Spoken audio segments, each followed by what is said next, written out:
Hello and welcome back to my channel. Today what we are going to be discussing is who right now has the best chances of becoming the VP.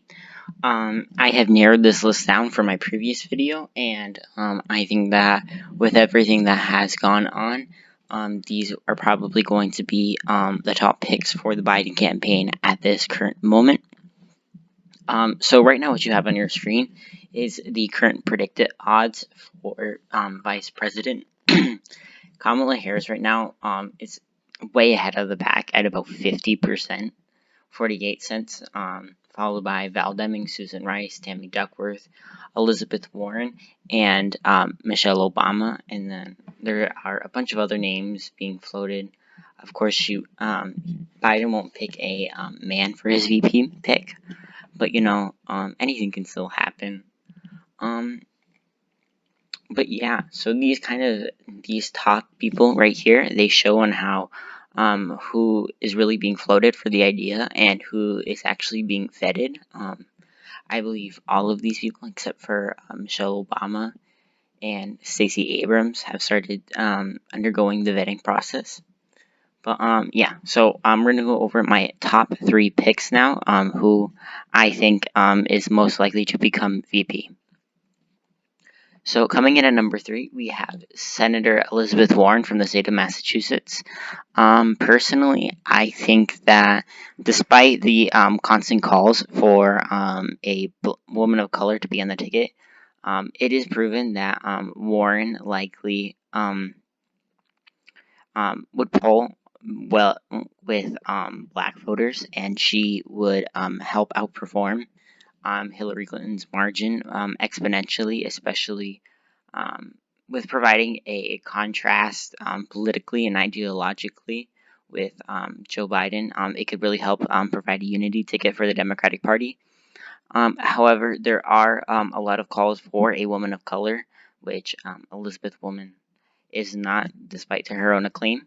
So this is why she's only at number 3. But I do think that she is a lot further ahead of a lot of other people on the list, as she did stay into the race for a while, kind of ensuring a Biden victory. And they seem to work well together. She seems to be at the top of many people's lists. So yeah. Coming in at number 2, we have former National Security Advisor and UN Ambassador Susan Rice. Coming from the state of Washington, D.C., she does not necessarily provide an electoral advantage, but she is a insider in Washington, and she is also a woman of color, which would help satisfy the needs of the country at this current moment. Her foreign policy experience could help provide a more educated ticket, I guess. I don't exactly know. She doesn't necessarily bring too much to the ticket. She is not necessarily in elected office. She is not entirely super popular across the country. I know that progressives do not necessarily like her, but I mean, she still seems to be very, very high on most people's lists, and could provide a more establishment feel to the ticket that Biden would likely want. So she's at number 2. So coming in at number 1, we have Senator from the state of California, Kamala Harris. This is coming at no surprise. I mean, in the predicted odds, she has basically astounded the field and has 50% of, people thinking that she's going to become the VP, and that's with good reason. She is a woman of color. Despite her clashes with Biden on the campaign stage or the debate stage, she definitely would likely become Biden's VP. She has been making her media rounds, trying to promote that fact.